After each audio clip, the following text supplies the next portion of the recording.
2023 की चुनावी रणनीति, चुनावी चौसर पर कांग्रेस बीजेपी का खेल, आधी आबादी को साधने कांग्रेस का दांव, फिर हिंदुत्व के मुद्दे पर बीजेपी आई, कौन होगा बाज, कौन होगा फेल।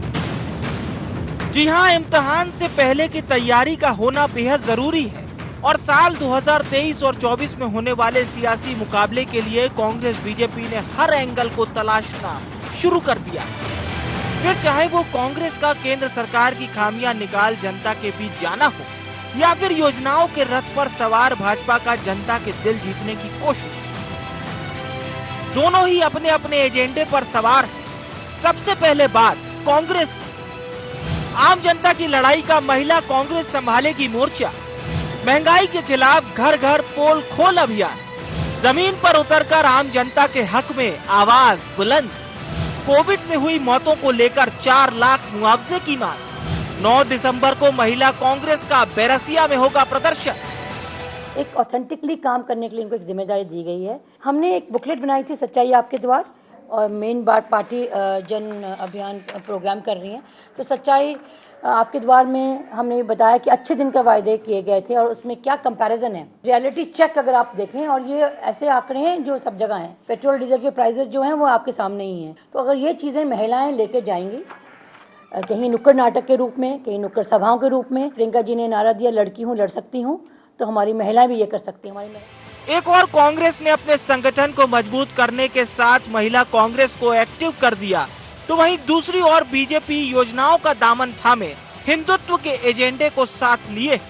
न सिर्फ बीजेपी की तैयारी में 2023 की झलक दिखती है, बल्कि उत्तर प्रदेश की सियासत फिर साधने का रोड मैप भी। 13 दिसंबर को काशी में होगा भव्य कार्यक्रम।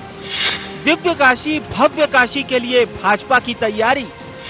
बीजेपी अगले 1 महीने तक प्रदेश में कई बड़े आयोजन करेगी।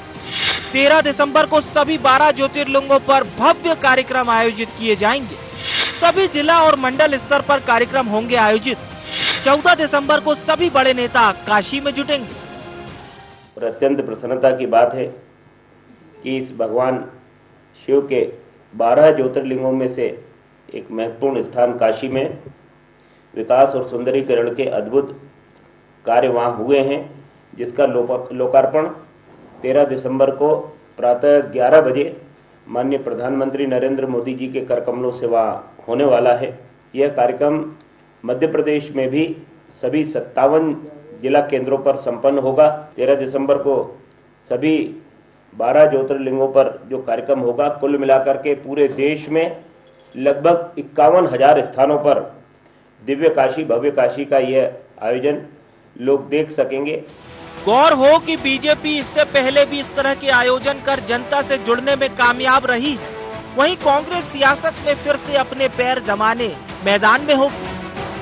अब जंगे मैदान में आमना सामना होने पर कौन कितना जनता को लुभा पाएगा, ये तो वक्त ही बताएगा।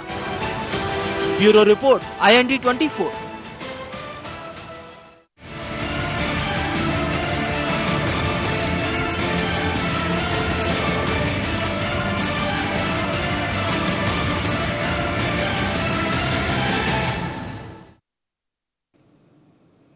नमस्कार, IND एजेंडा में आपका स्वागत है। मैं हूं आपके साथ नाज़नीन नकवी। बात करेंगे टारगेट 23 पर, लेकिन पहले नजर एजेंडा पॉइंट्स पर। टारगेट 23 पर किसका लगेगा निशाना? क्या आधी आबादी को साध कांग्रेस हासिल कर पाएगी टारगेट? क्या हिंदुत्व मुद्दे के सहारे बीजेपी करेगी क्लीन स्वीप? बीजेपी का पुराना कलेवर, कांग्रेस के नए तेवर, कौन किस पर पड़ेगा भारी? जी हां, दोनों तरफ से तैयारियां की जा रही हैं। चुनावी रणनीति जो है उसकी जो बिसात है उसे जमाने और बिछाने की जो कोशिशें हैं वो अब दिखने लगी हैं। बात सिर्फ मध्य प्रदेश की नहीं है, उत्तर प्रदेश पर भी दोनों ही पार्टियां जो है, दोनों दल जो हैं वो काम करते हुए नजर आ रहे हैं। फोकस लगातार बनाए हुए हैं, लेकिन चुनावी चौसर पर कांग्रेस और बीजेपी जिस तरीके से खेल को खेल रही है, आगे बढ़ाने की कोशिश कर रही है, उसमें जनता से जुड़े हुए मुद्दों को लेकर कांग्रेस एक्टिव दिख रही रही है और अब उसने आधी आबादी पर फोकस करना शुरू कर दिया है। लेकिन बीजेपी की हम बात करें, हिंदुत्व का मुद्दा लगातार बीजेपी आगे बढ़ाती रही है, पिछले दिनों भी हमने देखा और अब आगे की भी तैयारी कुछ इसी तरह की दिखाई दे रही है। लेकिन जनता के हित के लिए क्या जो योजनाएं चलाई जा रही हैं उनका फायदा उन तक पहुंच पा रहा है? आखिर कांग्रेस के जो मुद्दे हैं जो सीधे जनता से जुड़ते हैं, क्या उसका फायदा कांग्रेस को मिलेगा? इस पर बात करेंगे। पहले मेहमानों से परिचय करा देती हूं। हमारे साथ जितेंद्र मिश्रा जुड़ रहे हैं, आप कांग्रेस का पक्ष रखेंगे, प्रवक्ता है कांग्रेस के, बहुत स्वागत है। पत्रकार योगीराज योगेश जी हमारे साथ हैं, बहुत स्वागत है सर आपका। और प्रहलाद कुशवाहा हमारे साथ जुड़ रहे हैं, प्रवक्ता है बीजेपी के, बहुत स्वागत है आपका। जितेंद्र जी, जिस तरीके से अगर हम आज की बात करें, जो एजेंडा सेट किया गया है आधी आबादी को लेकर, आप जिस तरीके से रणनीति बना रहे हैं और उसमें घर घर जाकर महिलाओं से जुड़ने का जो प्रयास है, क्या लगता है? इससे पहले बाल कांग्रेस की बात आपने की, अब महिलाओं की आप बात कर रहे हैं, यूथ को लेकर आप लगातार बात करते रहते हैं, तो यही वो लोग हैं जो चुनाव में एक बड़ा अहम रोल निभाते हैं। निश्चित तौर पर नाइजीन, आपने देखा होगा कि आज के दौर में जिस परिस्थितियों में देश गुजर रहा है, इसमें आसमानी तो नहीं है, सुल्तानी ज्यादा परेशानियां हैं जो सरकार द्वारा रची गई परेशानियां हैं। चाहे आप नोटबंदी की बात करें, चाहे किसान आंदोलन की बात करें, इसके पहले मैं जिक्र करना चाहूंगा भूमि अधिग्रहण कानून का। हर मोर्चे पर सरकार विफल हुई है। महंगाई के मामले में आपने देखा कि किस कदर महंगाई बढ़ी हुई है देश में। तो अब क्या किया जाए? एक जिम्मेदार विपक्ष होने के नाते हमारा कर्तव्य बनता है कि जनता को जागरूक किया जाए। आपका कर्तव्य बनता है कि इस महंगाई को लेकर के आपकी तरफ से जो भी प्रयास हो सके वो किए जाए। आज मध्य प्रदेश की बात की जाए, मध्य प्रदेश में बेरोजगारी का स्तर आपने देखा, समूचे देश में सबसे ज्यादा अगर बेरोजगारी है तो मध्य प्रदेश में है। महिलाओं पर हो रहे अत्याचारों की बात की जाए तो मध्य प्रदेश नंबर 1 पर है। महिलाओं के उत्पीड़न की बात की जाए, कुपोषण की बात की जाए, बेरोजगारी का मैं जिक्र कर चुका हूं। तो आज इसको लेकर के जनता में जाने की जरूरत है और निश्चित तौर पर सारी की सारी कांग्रेस जो है वो इसमें लगी हुई है। जन जागरण और पदयात्राएं हमारी चालू है। आपने देखा कि हमारी युवक कांग्रेस एनएसयूआई पहले से धरने प्रदर्शन कर रही थी और अब महिला कांग्रेस ने तय किया है कि घर घर जाकर के इस महंगाई को, चाहे रसोई गैस की समस्या हो और चाहे रसोई के सामान की महंगाई की बात हो, जन जागरण करना पड़ेगा और बताना पड़ेगा। तब जाकर के इस सरकार को कहीं ना कहीं सुध आएगी और जनता इसके खिलाफ खड़ी हो जाएगी। चलिए, जनता तो समझ रही है, लेकिन जनता चुनावों में इस मुद्दे को कितना समझ पा रही है ये समझना भी जरूरी है। क्योंकि अगर हम बात करें योगेश सर, इसके पहले अभी हमने उपचुनाव देखे मध्य प्रदेश में और यही मुद्दे थे। ऐसा नहीं है कि तब महंगाई नहीं थी, तब पेट्रोल डीजल के दाम नहीं थे, लेकिन बावजूद उसके कांग्रेस को जो बेनिफिट मिल सकता था वो इन मुद्दों के आधार पर मिलता हुआ नहीं दिखाई दिया। और दूसरी तरफ अगर हम बात करें, एक बात जो मध्य प्रदेश के संदर्भ में नेतृत्व को लेकर है, और फिर दूसरी तरफ बात जब ममता बनर्जी कह देती हैं कि यूपीए क्या है, राहुल गांधी को टारगेट कर देती हैं, तो क्या लग रहा है कि प्रदेश से लेकर अगर हम बात करें केंद्रीय नेतृत्व तक सब कुछ सवालों से घिरा हुआ है? नहीं, यही तो सबसे बड़ी दिक्कत है कांग्रेस की कि इतने ज्यादा सवाल वहां है और नेतृत्व से लेकर नीचे तक सवाल ही सवाल है। अब सवाल सिर्फ ये है कि अब इसको आप कैसे ठीक करेंगे, ये बहुत इंपॉर्टेंट है। आप महिलाओं को आगे करके इनको ठीक करेंगे, अपनी युवा कांग्रेस को सक्रिय करेंगे, एनएसयूआई को सक्रिय करेंगे और कैसे करेंगे, और ये करेंगे तो ये कितना परिणाम दे पाएंगे। क्योंकि ये बात सही है, टारगेट बहुत मतलब एक तरह से सेंट्रल की यदि आप बात करें तो एक तरह से इस समय आइसोलेट पड़ी हुई है कांग्रेस। जिस तरीके से ममता बनर्जी ने तो यूपीए की उस पर प्रश्न चिन्ह लगा दिया है।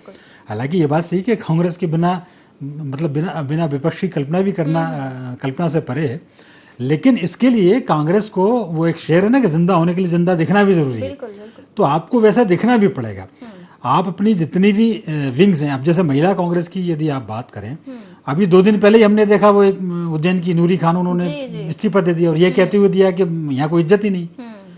तो इस तरह की जो बातें आ रही हैं संगठन में, उसको आपको मतलब बड़ा इंटेलिजेंटली हैंडल करना पड़ेगा। जो पार्टी के अंदर जो असंतोष है उसको दूर करना पड़ेगा।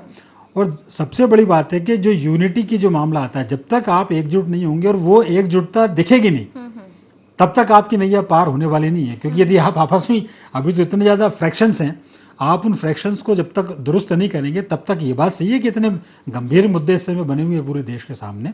महंगाई का मुद्दा है, बेरोजगारी का मुद्दा है, डीजल पेट्रोल और बिल्कुल ठीक कहा आपने। ये है, लेकिन उसको आपको जितेंद्र मतलब जी, किस तरह से मुद्दों करते की हैं? कोई कमी कांग्रेस के पास रही नहीं है। अगर देखा जाए तो मुद्दे तो बहुत हैं, लेकिन एक मुद्दा ये भी है जो कांग्रेस का अंदरूनी मुद्दा है या पार्टी का मुद्दा कहें, जैसा कि नूरी खान का जिक्र अभी सर ने किया, और ऐसे अलग अलग कई बार देखा गया जब किसी नेता विशेष को लेकर या छत्रपों की जो बात आती है कांग्रेस में, क्या आपको लगता है कि यही अगर मजबूती है तो यही कमजोरी भी है कांग्रेस की? नहीं, देखिए नाजी, सबसे पहली चीज तो आप ये देखेंगे कि हम लगातार अपने संगठन को मजबूत करने की दिशा में काम कर रहे थे।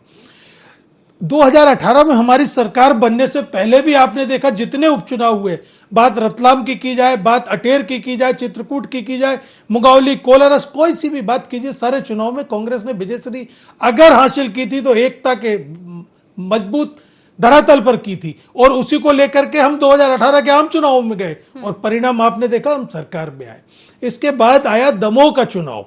दमोह के चुनाव में आपने देखा कांग्रेस ने जिस एकजुटता का परिचय दिया, भारतीय जनता पार्टी ने इसके पहले चुनाव में धनबल का प्रयोग किया, प्रशासन और सारे संसाधन जोड़ दिए सरकारी, तब भारतीय जनता पार्टी ने विजयश्री हासिल की थी। लेकिन दमोह चुनाव में कांग्रेस की एकजुटता ने उन सब चीजों को रोक दिया। आपके चैनल ने दिखाया, करोड़ों रुपए से भरी हुई गाड़ी खड़ी रही और दमोह में क्या हुआ, भारतीय जनता पार्टी को पराजित होना पड़ा।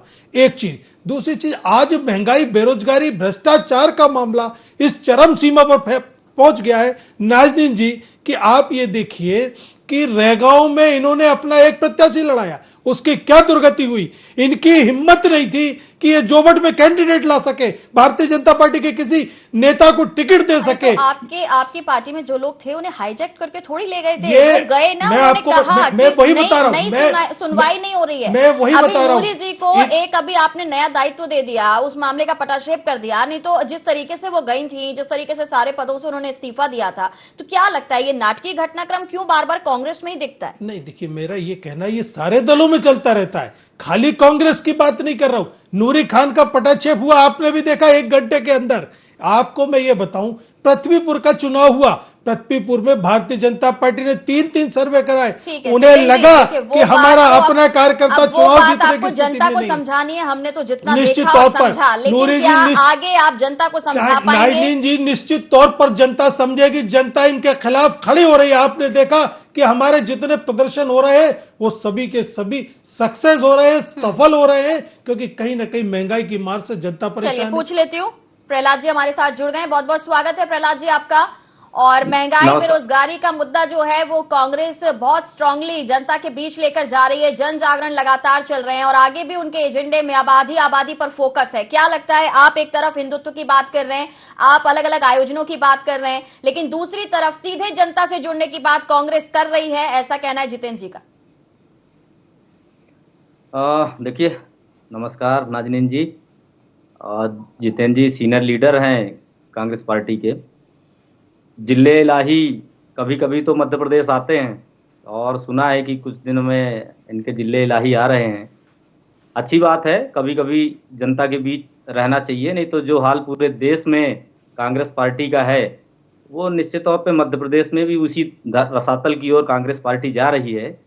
हम भारतीय जनता पार्टी के कार्यकर्ता होने के नाते, चाहे माननीय मुख्यमंत्री जी हों चाहे प्रदेश अध्यक्ष जी हों, सतत जनता के बीच में रहने का कार्यक्रम बनाती है भारतीय जनता पार्टी। भारतीय जनता पार्टी कोई चुनाव आने पर अपने कार्यक्रमों का आयोजन करेगी। भारतीय जनता पार्टी को आप लोग बहुत नजदीक से देखते हैं कि वो 365 दिन सक्रिय रहने वाली जनता के बीच में पार्टी है। वो विभिन्न जन कल्याणकारी योजनाओं के माध्यम से जनता के बीच में जाते हैं, चाहे वो विभिन्न कार्यक्रमों के माध्यम से हम जनता के बीच में जाते हैं। हमें चुनाव आने पर ही हम जनता के बीच में जाएंगे, हमारा ऐसा ना हमारे अधिष्ठान का कोई ऐसा हमारा रोल है। हम तो 365 दिन जनता के बीच में रहकर उनके बीच में उनके जन कल्याणकारी योजनाओं के माध्यम से हम जनता के बीच में रहते हैं, जनता जनार्दन की सेवा करने के लिए। प्रहलाद जी, सेवा तो आप कर रहे हैं, योजनाएं भी सरकार चला रही है, लेकिन मुद्दा ये है कि अभी आपने जिस तरीके से अगले कार्यक्रम को यहाँ पर तैयारी की है, दिव्य काशी भव्य काशी, और इसके पहले भी हमने देखा था जब प्रधानमंत्री केदारनाथ गए थे, उस दौरान भी पूरे प्रदेश भर में कार्यक्रम हुए थे। जनता के बीच आप जा रहे हैं, लेकिन कांग्रेस का अगर हम देखें तो कांग्रेस महंगाई बेरोजगारी की बात कर रही है। क्या रोजगार देने की दिशा में, महंगाई कम करने की दिशा में, इस पर भी आप बात कर रहे हैं जनता के बीच जाकर? देखिए, मैं निश्चित तौर पर अभी राहुल गांधी जी हमारे कांग्रेस पार्टी, जो उनकी जितेंद्र जी की कांग्रेस पार्टी है, उनके नेता हैं।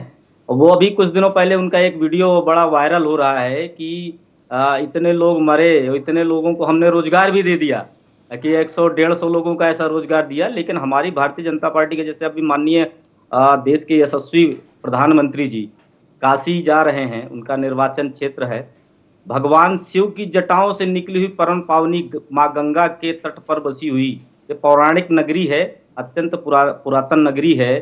और इस पुरातन नगरी का जिक्र ऋग्वेद, स्कंद पुराण, रामायण और महाभारत, मत्स्य पुराण और विभिन्न ग्रंथों में मिलता है।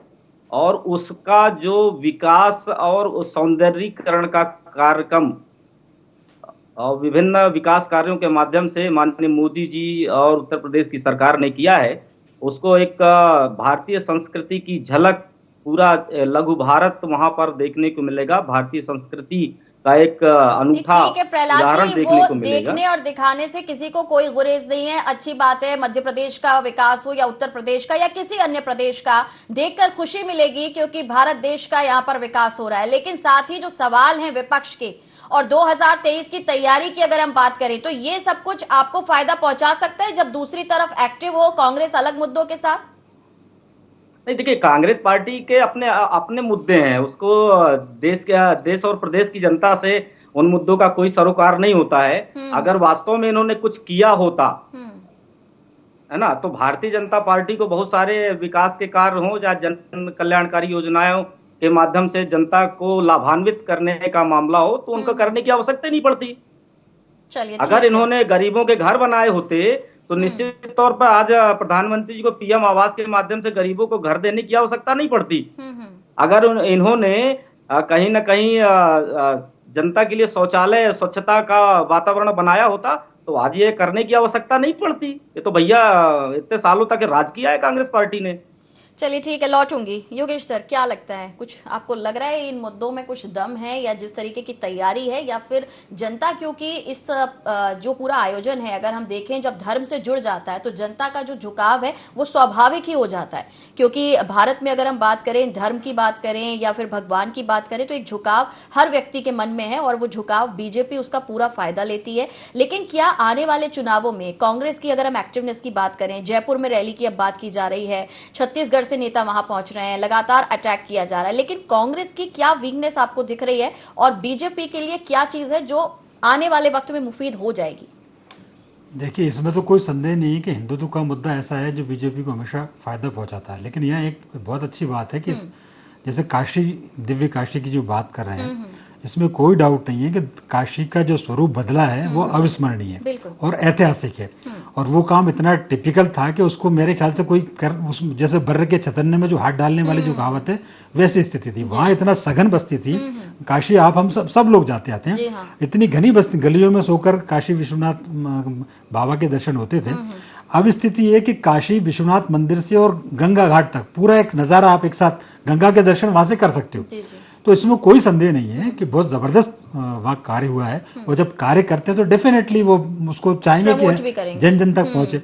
लेकिन एक दो चीज जरूर मैं यह कहना चाहूंगा, ये बात सही है कि बहुत बड़े स्तर पर इन्होंने काम किए, लेकिन मैं मध्य प्रदेश की आप बात करो, छोटी छोटी बात कर रहा हूँ। आज ही मैं कहीं पढ़ा रहा था, मध्य प्रदेश में चयनित शिक्षक पिछले 1.5 साल से अपने पोस्टिंग का इंतजार कर रहे हैं। अब इसमें कौन से कैबिनेट की जरूरत होगी या बहुत बड़ा ऊपर से कोई ऑर्डर आएगा, ये तो चुटकियों का काम है आपको। अब जब दोबारा से जब बात आई तो अब ये बात आने लगी कि अरे साहब वो पंचायत चुनाव आ रहे हैं, उसकी आचार संहिता लग गई। तो ये जो छोटे छोटे काम हैं, जो बहुत जरूरी काम है, जिससे कि लोगों के मतलब भविष्य जुड़ा हुआ, वो तो आप तुरंत कर सकते हो। मध्य प्रदेश में जूनियर डॉक्टर लंबे समय से हड़ताल पर हैं, जैसे तैसे करके आप उनको मैनेज कर लेते हो, वो हड़ताल वापस लेते हैं और फिर अब जब कोविड जैसी परिस्थिति आ रही है तो फिर वो हड़ताल पे चले गए। ये जो छोटी छोटी बातें हैं, जो लोगों से जुड़ी समस्याएं, इसका आप स्थायी समाधान कर दें ताकि बार बार उनको आने जाने की जरूरत नहीं पड़े। डेफिनेटली आपके बहुत अच्छे काम, बहुत सारे अच्छे आप काम गिना सकते हो, लेकिन ये भी काम जो आपके जो लूप होल्स हैं आपके, जिस पर भी जिसको कि विपक्ष भी आपको टारगेट करता है, और ये लोगों के काम है, ये युवाओं के काम है, इसको प्राथमिकता से करना चाहिए। बिल्कुल। प्रहलाद जी, क्या कहना चाहेंगे इस पर? मध्य प्रदेश के संदर्भ की हम बात करें, पिछले दिनों ये किसानों का मुद्दा जितना गरमाया था, उस पर जिस तरीके से कृषि कानून बिल वापस लिए गए, उसके बाद भी कांग्रेस काफी अटैकिंग रही, और अब एमपी के संदर्भ में जो बातें योगेश जी ने कही।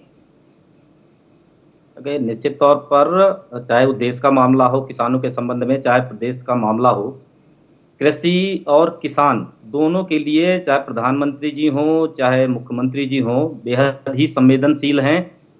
हम अगर किसानों की मांग थी, किसानों को अगर हम नहीं मना पाए और उन्होंने कहा कि नहीं किसान बिल वापस लेना है, तो हमने किसी राजनीतिक दल के दबाव में ऐसा माननीय प्रधानमंत्री जी ने ये फैसला नहीं लिया। वो किसानों की बात सुनी कि हम अगर कुछ किसानों को नहीं समझा पाए हैं तो निश्चित तौर पर हम ये किसान बिल वापस ले रहे हैं। देश के लिए किसान बिल चलिए, वो तो वापस हो गया। प्रहलाद जी, अभी बात अगर जूनियर डॉक्टर्स की कर लें, ओमिक्रॉन का खतरा है, बड़ी अच्छी तैयारी की बात की जा रही है, तैयारी जबरदस्त है, लेकिन अगर डॉक्टर्स नदारद हुए तो परेशानी बड़ी हो सकती है। नहीं, देखिए, डॉक्टर अगर जूनियर डॉक्टर्स को अगर उनकी कुछ मांगे हैं तो निश्चित तौर पर शासन स्तर पर माननीय मुख्यमंत्री जी हैं, उच्च जो शिक्षा मंत्री हैं अपने चिकित्सा क्षेत्र के, तो वो निश्चित तौर पर वो बात कर रहे होंगे और वो जल्दी ही मामला सुलझा लिया जाएगा। कुछ दिन पहले ऐसा ही मामला था, लेकिन कोरोना को लेकर हमारी तैयारियां हैं। अगर कोई किसी प्रकार के भी तैयारियों में अगर कोई कमी है तो हमको निश्चित तौर पर, हम प्रतिदिन हमारा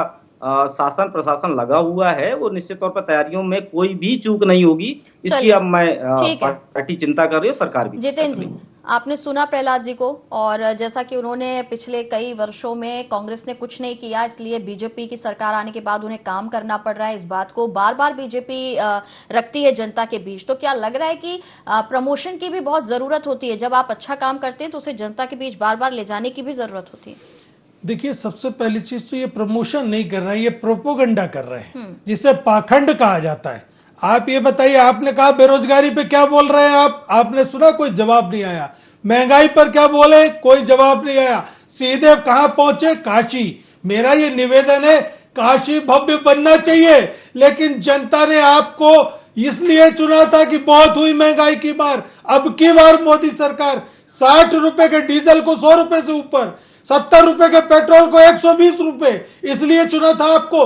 345 रुपए का सिलेंडर 1000 रुपए के आसपास आपने पहुंचा दिया। आप कह रहे कांग्रेस की अपनी समस्या है, जनता और देश की समस्या नहीं है। श्रीमान जी, ये देश की समस्या है। आपने अभी कहा कांग्रेस धरातल पे चली गई। जरा आने ये जो चुनाव हुए हैं, उपचुनाव, इनके परिणाम देखिए। हिमाचल में आपको जो शून्य मिला है उसके पीछे कारण ये महंगाई है। इस पर आपको बात करना पड़ेगी। खंडवा चुनाव 2,80,000 से जीते थे, आज 80,000 पे सिमट गए। आपको ध्यान देना पड़ेगा। जनता में ये मुद्दे घर कर रहे। आप जोवट और पृथ्वीपुर की बात मैंने आपसे की। योगी राज जी ने बहुत सही बताया कि आपको आज मध्य प्रदेश में ऐसा कौन सा तबका है जो खुशहाल है। आप बताइए। आप कह रहे हैं 12 ज्योतिर्लिंग पे एक साथ कार्यक्रम करेंगे। ज्योतिर्लिंग महाकाल के जीर्णोद्धार की आपको याद नहीं आई? आप ज्योतिर्लिंगों की बात करते हैं। हमने 300 करोड़ रुपए ज्योतिर्लिंग के जीर्णोद्धार के लिए खर्च किए। जब आपकी राजनीति कहां गई थी? आपने गायों की राजनीति की। गायों के लिए गौशाला का निर्माण अगर किया तो कांग्रेस की सरकार ने किया। पुजारियों के मानदेय बढ़ाने का काम हमने किया। इस तरह के काम करना पड़ेंगे आपको। आप कहते थे राम के नाम पे राजनीति। अरे राम वन गमन पथ के नाम पे 1 रुपया आपकी सरकार ने नहीं दिया। हमने राम वन गमन पथ के लिए बजट का अलॉटमेंट किया। आप सिर्फ भड़काने की राजनीति। जब जब चुनाव आते, जब जब आपको राम याद आते, जब जब चुनाव आते, जब हिंदुत्व की बात करते, विकास की बात कौन करेगा? सरकार में आप बैठे, सवाल आपसे पूछा जाएगा। ठीक है, आपने पूछा, जवाब देने को प्रहलाद जी तैयार हैं। जी बोलिए। ये राम की बात जितेंद्र जी ना करें तो ठीक रहेगा। इनके लिए तो राम काल्पनिक है साहब। राम पथ गमन की अगर चर्चा की थी तो भारतीय जनता पार्टी ने उसकी चिंता की। एक पैसे का भी बजट नहीं दे पाया। नहीं, गलत बात। एक पैसे का बजट नहीं है। विधानसभा में आपका जवाब है। श्रीमान जी में गलत बयानी नहीं करता। राम काल्पनिक है, आप इसका जवाब दीजिए। क्यों मान्य आपकी सोनिया गांधी जी ने जवाब दिया कि राम काल्पनिक है? ये आपको जवाब देना पड़ेगा। हमने गौशाला का निर्माण किया, हमने हिंदू 300 पूछ रहा है, करोड़ हिंदू पूछ रहा है कि रुपए आपका क्यों कहा है, आप जवाब दीजिए। राम काल्पनिक है, इसको जवाब देना पड़ेगा जितेंद्र जी आपको, आप जवाब दीजिए। आपने हिंदू हैं, वृद्धावस्था पेंशन पे ध्यान नहीं दिया, आपने विधवा पेंशन पे ध्यान आप नहीं उस दिया, कांग्रेस पार्टी के साथ कन्यादान हैं की योजना कि आप हिंदू हैं, आप ब्राह्मण हैं, आपकी पार्टी कहती है कि राम काल्पनिक है, राम है ही नहीं। आप जवाब दीजिए मिश्रा जी, आप तो ब्राह्मण होने के नाते आपको तो सबसे पहले इसका जवाब देना चाहिए। और आप देखिए ये सब चीजों से बच नहीं सकते साहब, आप बच नहीं सकते मिश्रा जी, आप बच नहीं सकते, आपको जवाब देना पड़ेगा, आपको जवाब देना पड़ेगा। अगर उन्हीं राम जी को साक्षी मानकर अगर पूछे जाए सवाल कांग्रेस और बीजेपी के लीडर से, जिन्होंने सर लंबे वक्त तक अलग अलग वक्त पे सरकार चलाई, केंद्र की बात करें, राज्य सरकारों की बात करें, तो शायद जो घोषणा पत्र वो लेकर आए थे उस पर वो उतने खरे नहीं उतरे, और उसके लिए ना ही जनता जनार्दन माफ कर पाती है ना भूल पाती है। और सियासत में कभी कही हुई बातें बार बार अगर सामने आती हैं, भले जनता भुला चुकी हो लेकिन सियासी दल उसे भूलने नहीं देते। और अगर बात की जाए तो भगवान राम के साथ जुड़े हुए जो स्टेटमेंट कांग्रेस की तरफ से आए थे वो अभी भी कांग्रेस के लिए मुसीबत बनते रहते हैं। सही बात है। असल में क्या है कि कई बार काम करना इतना महत्वपूर्ण नहीं हो जाता है, एक स्टेटमेंट आपके सारे कामों का सत्यानाश कर देता है। और कांग्रेस में कुछ लीडर्स ऐसे हैं जो सीनियर लीडर्स हैं, वो शायद अपनी जबान पे कंट्रोल रख लें तो हो सकता है बहुत सारी चीज़ें सुधर जाएं, क्योंकि मैसेज इतनी तेजी से सर्कुलेट होता है कि आप कल्पना नहीं कर सकते। आप लाख अच्छे काम करें, क्योंकि जनता की तो आदत ऐसी, यदि आपने एक बुरा काम कर दिया तो वो हमेशा उसके दिमाग में जहन में रहता है। तो चुनावी मोड में कई सारी चीज़ें काम करती हैं, आपके डेवलपमेंट के काम आपके काम करते हैं, आपकी यूनिटी काम करती है, आपका बिहेवियर काम करता है, आप किस तरीके से चीज़ों को हैंडल कर रहे हैं, ये चीज़ें काम करती हैं। पृथ्वीपुर चुनाव में जैसा कि डे 1 से लग रहा था कि कांग्रेस की जीती हुई सीट है, लेकिन वो उस पर हार गए वो, क्योंकि हो सकता है वहाँ उतनी यूनिटी से उतनी ताकत से ना लड़ पाए, या उनको ये लगा हो कि ये तो हमारी हाथ में थाली में रखी हुई सीट है।